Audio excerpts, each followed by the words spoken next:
Hello students, welcome to our channel. आज के इस वीडियो में मैं आप लोग को पढ़ाने वाला हूं क्लास 11th इकोनॉमिक्स से चैप्टर नंबर 8। और आज का हमारा मोस्ट इंपॉर्टेंट टॉपिक है meaning and process of liberalisation. बात करें तो ये आपकी एग्जाम के अंदर ना 5 मार्क का पूछा जाएगा। 5 मार्क का ये टॉपिक है। इवन आपकी एक्सरसाइज में भी 5 मार्क का देके रखा है और एग्जाम में ऐसे भी पूछ सकते हैं कि व्हाट इज लिबरलाइजेशन और लिबरलाइजेशन में कौन से चेंजेस हुए वो बताओ। तो उसमें आपको ये प्रोसेस ही लिखनी रहती है। फिर बात करें तो मीनिंग ऑफ लिबरलाइजेशन जो होगा वो आपका 1 मार्क्स के अंदर आएगा। ठीक है, तो मीनिंग ऑफ लिबरलाइजेशन भी आपको देखने को मिल सकता है। तो ये टॉपिक जरूर करना बिकॉज मोस्ट टाइम पे क्वेश्चन है और वीडियो को एंड तक जरूर देखना। आगे बढ़ने से पहले मैं आपको बता दूं, हमको आपके सपोर्ट की काफी ज्यादा जरूरत है। तो आप लोग ये चैनल अपने जितने भी दोस्त हैं ना सबको भेज दो, उनको ये वीडियो भी भेज दो और उनको कह दो कि सब्सक्राइब कर ले और आप भी सब्सक्राइब कर लो। बिकॉज आपका एक सब्सक्राइब हमें मोटिवेट करता है कि आपके लिए और भी ऐसे वीडियोस लेकर के आए। और अगर आप लोग अपने 11th की प्रिपरेशन बहुत बढ़िया तरीके से करना चाहते हो ना,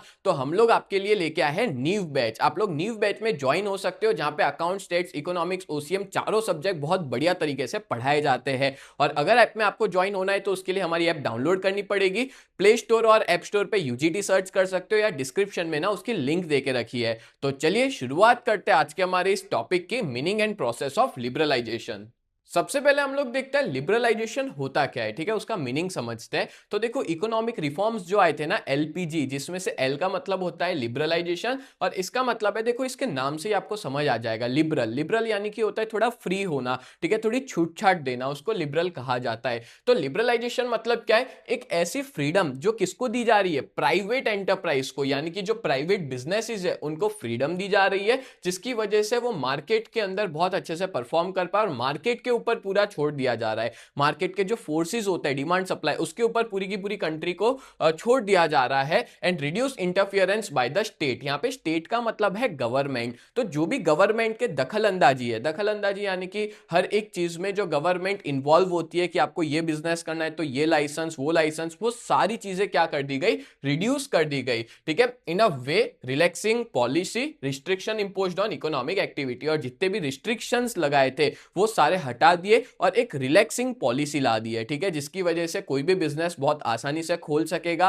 और अपने बिजनेस को ग्रो कर पाएगा। मतलब पहली अपनी इकोनॉमी ना बहुत ज्यादा कंट्रोल में थी गवर्नमेंट के, जो कि अब एकदम लिबरल हो गई है, यानी कि लिबरलाइजेशन हुआ है। ठीक है, increasing the role of private sector, मतलब मार्केट के अंदर प्राइवेट सेक्टर का रोल बढ़ाया है और मार्केट ओरिएंटेड प्रोसेस कर दिए इकोनॉमिक प्लानिंग में। मार्केट ओरिएंटेड प्रोसेस मतलब क्या होता है कि पूरी की पूरी इकोनॉमी मार्केट के बेस पे चलेगी। ठीक है, in place of state regulated economic processes. मतलब पहले क्या था? State regulated. स्टेट का मतलब होता है गवर्नमेंट रेगुलेटेड इकोनॉमिक प्रोसेस चलती थी। बट अब क्या हो गया है कि उसकी जगह पे हमारा मार्केट ओरिएंटेड प्रोसेस आ चुका है और इंडिया ने एक मिक्स्ड इकोनॉमिक सिस्टम को एक्सेप्ट कर लिया और इसी को ही हम लोग क्या कहते हैं? लिबरलाइजेशन कहते हैं इंडियन इकोनॉमी के अंदर। मिक्स्ड इकोनॉमी सिस्टम यानी क्या होता है? जहां पे गवर्नमेंट भी है, जहां पे प्राइवेट भी है, दोनों मिल करके बिजनेस करते हैं, दोनों का बराबर चलता है। ठीक है, उसको मिक्स्ड इकोनॉमी सिस्टम कहते हैं। क्लियर?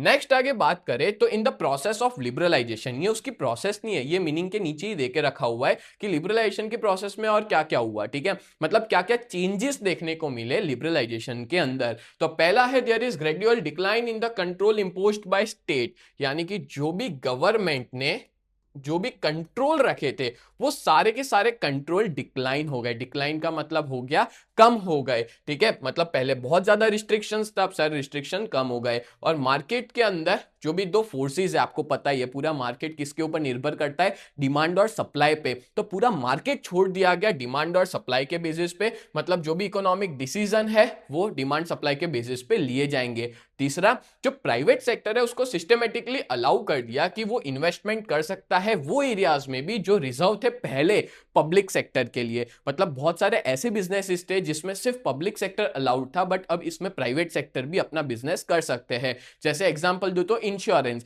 पहले ऐसा था 1991 से पहले कि इंश्योरेंस में सिर्फ और सिर्फ गवर्नमेंट ही बिजनेस करेगी, वो एक रिजर्व्ड एरिया था। बट 1991 के बाद जब लिबरलाइजेशन आया तो काफी सारे एरियाज जो है वो प्राइवेट बिजनेसेस के लिए ओपन कर दिए गए। फोर्थ है, protection granted by the state to domestic industry against the foreign competition.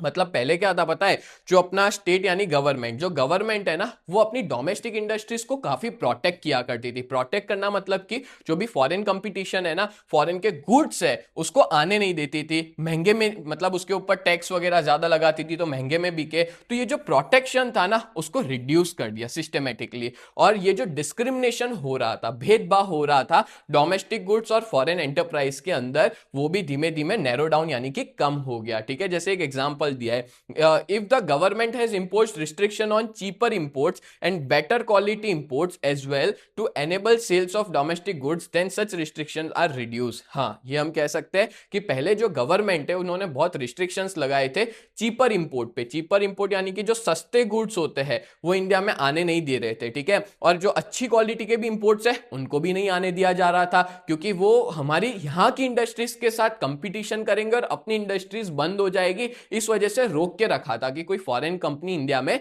ना आए, यहाँ के बिजनेस ना करे। पर वो सारी चीजें अब कम हो गई, ये सारे रिस्ट्रिक्शंस को रिड्यूस कर दिया गया। क्लियर? तो 4 पॉइंट समझाए। पहले पॉइंट में क्या देखा, गवर्नमेंट ने जितने भी कंट्रोल लगाए थे वो सारे धीमे धीमे कम कर दिए। दूसरा है डिमांड और सप्लाई के ऊपर पूरा मार्केट चलता है, प्राइवेट सेक्टर को अलाउ किया कि वो इन्वेस्टमेंट कर सकते हैं पब्लिक सेक्टर में। और तीसरा है जो प्रोटेक्शन उन्होंने डोमेस्टिक इंडस्ट्रीज को दे के रखी थी ना, वो सारे रिड्यूस कर दिया और अलाउ किया कि फॉरेन कंपनियां भी आए, फॉरेन ट्रेड भी हो यहाँ पे। ठीक है, मतलब फॉरेन इंडस्ट्रीज आए, फॉरेन कंपटीशन बढ़े। नेक्स्ट आगे बात करें तो प्रोसेस ऑफ लिबरलाइजेशन अब शुरू करते हैं। ठीक है, प्रोसेस ऑफ लिबरलाइजेशन से पहले कुछ पॉइंट्स देके रखे थे, वो मैं आपको समझा देता हूं। तो देखो, लिबरलाइजेशन जो है वो इंप्लीमेंट ऐसा नहीं है कि तुरंत हो गया है। ठीक है, वो धीमे धीमे हुआ, यानी कि ये ग्रेजुअल प्रोसेस है, धीमे धीमे धीमे। पता है आपको, आज की डेट में भी लिबरलाइजेशन अप्लाई हो रहा है अलग अलग फील्ड के अंदर। ठीक है, ऐसा नहीं है कि 1991 में एलपीजी आया तो उसी साल में सब कुछ ला दिया था। धीमे धीमे इसको इंप्लीमेंट कर रहे हैं। और शुरुआत में जो इन्वेस्टमेंट रूल्स है ना, उसको पहले सिंप्लीफाइड किया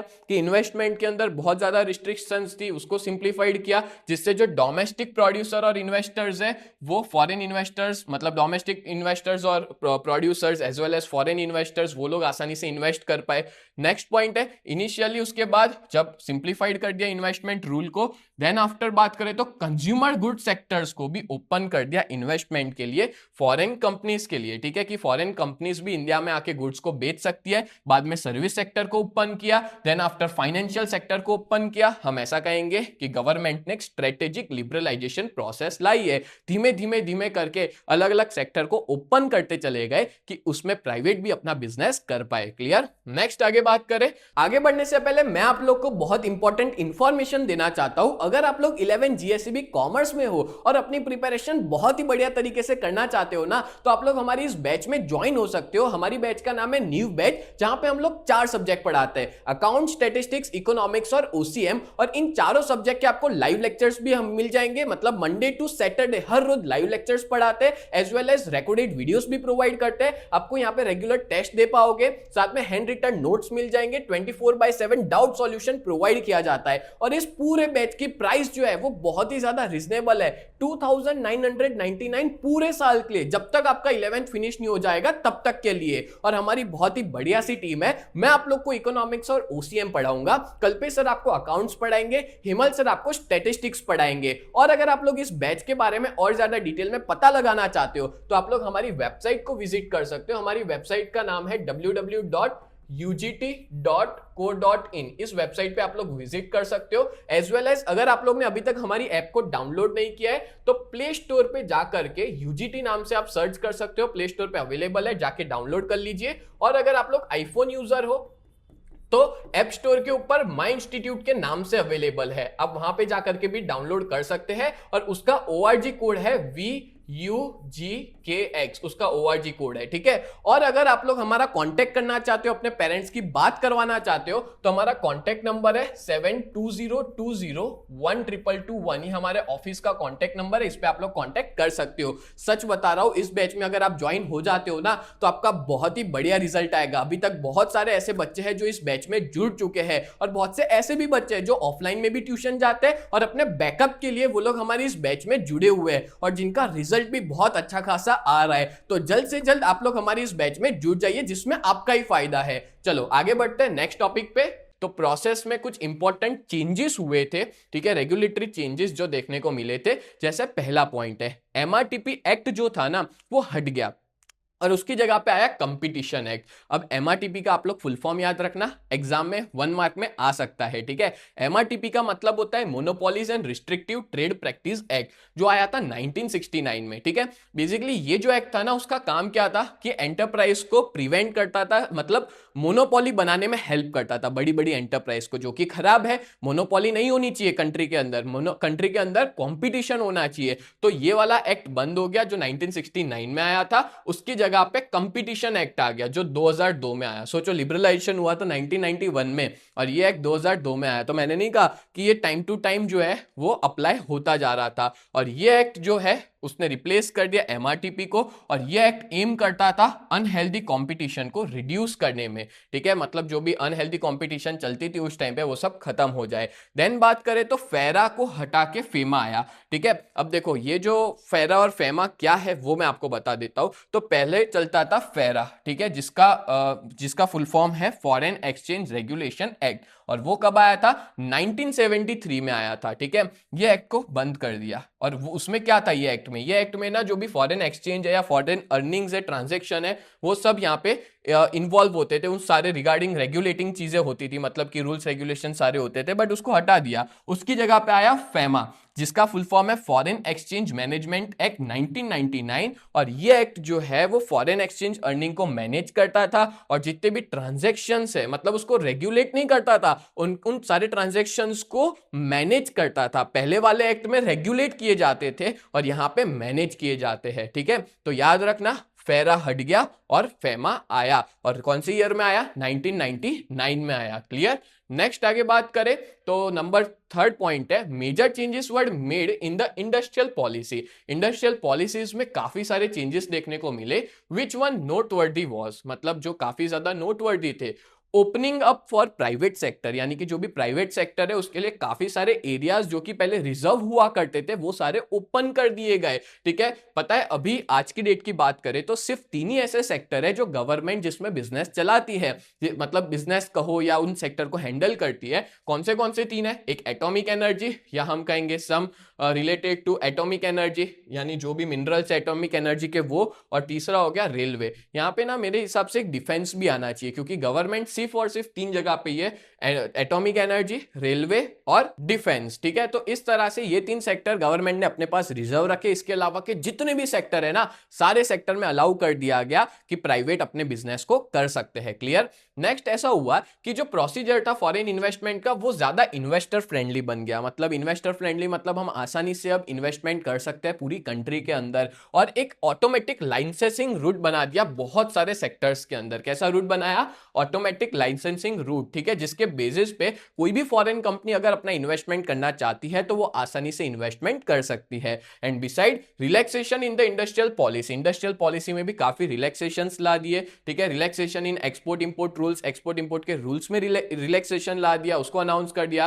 देन फॉरेन एक्सचेंज को अलाउ किया गया कि मार्केट रेट्स में इसको कन्वर्ट किया जाए instead of the early method. पहले क्या होता था पता है कि हम जल्दी कन्वर्ट नहीं कर पाते थे फॉरेन एक्सचेंज को, मतलब करेंसीज को, बट अब आसानी से हम लोग कन्वर्ट कर सकते हैं मार्केट रेट में, मतलब मार्केट में जो चल रहा है उस हिसाब से हम लोग आसानी से कन्वर्ट कर सकते हैं। And expenditure on subsidies was attempted to reduce, और पहले ना सरकार काफी ज्यादा सब्सिडीज देती थी, वो धीमे धीमे सब्सिडीज को भी कम कर दिया as a part of fiscal policy change. Fiscal policy यानी कि जो सरकार की पॉलिसी है उसमें बदलाव लाया, और जो सरकार खर्चा करती थी सब्सिडीज के पीछे वो सारे खर्चे कम कर दिए। बोलो क्लियर हुआ? तो बेसिकली बात करें तो लिबरलाइजेशन की जो प्रोसेस है ना उसमें मेन 5 पॉइंट है। एक मैं शॉर्ट में बता देता हूं क्या क्या पढ़ा। पहला आपने ने पढ़ा एमआरटीपी को हटके कंपटीशन एक्ट आया, ठीक है, ये चीज याद रखना। दूसरा फेरा को हटके फेमा आया, ठीक है। तीसरा क्या हुआ कि जो अपने प्राइवेट सेक्टर है उसके लिए काफी सारे एरियाज ओपन कर दिए गए। खाली 3 ही ऐसे एरिया है जो गवर्नमेंट के पास है, एटॉमिक एनर्जी, डिफेंस और रेलवे। इन 3 के अलावा जितने भी सेक्टर्स है ना उन सारे सेक्टर्स में प्राइवेट अपना बिजनेस कर सकता है। और चौथा ऑटोमेटिक लाइसेंसिंग रूट ला दिया कि कोई भी अपना इन्वेस्टमेंट करना चाहे तो अपने आप वो लाइसेंस ले लेगा और अपने आप वो इन्वेस्टमेंट कर लेगा, मतलब ज्यादा इन्वेस्टर फ्रेंडली रूल्स कर दिए। और लास्ट पॉइंट है कि पहले ना फॉरेन एक्सचेंज जब करते थे, मतलब फॉरेन करेंसी का एक्सचेंज करते थे, तो वो फिक्स रेट चलता था, बट अब मार्केट रेट्स पे चलने लग गया और इंपोर्ट एक्सपोर्ट में भी काफी रिलैक्सेशन आ गया और हम आसानी से फॉरेन करेंसी को भी कन्वर्ट कर सकते हैं, इंडियन रुपीज को भी कन्वर्ट कर सकते हैं, फॉरेन करेंसी को भी आसानी से कन्वर्ट कर सकते हैं। और सरकार ने जो सब्सिडीज पहले देती थी वो सारी सब्सिडीज भी क्या कर दी, कम कर दी गई। बोलो क्लियर? तो ये 5 पॉइंट थे प्रोसेस के अंदर। तो उम्मीद करता हूं आज का ये वीडियो आपको बहुत अच्छे से समझ में आया होगा। और आज के इस वीडियो में अपने ने क्या पढ़ा, meaning and process of liberalisation, जो कि आपका 5 मार्क का टॉपिक है। तो ऐसे वीडियोस देखने के लिए आप लोग हमारी चैनल को जरूर सब्सक्राइब करें और हमको आपके सपोर्ट की काफी ज्यादा जरूरत है। तो चैनल अपने सारे दोस्तों तक पहुंचा दो, वीडियो सारे दोस्तों तक पहुंचा दो और उनको भी कह दो कि चैनल को सब्सक्राइब कर दे। तो मिलते हैं नेक्स्ट वीडियो में, तब तक के लिए bye and thank you so much.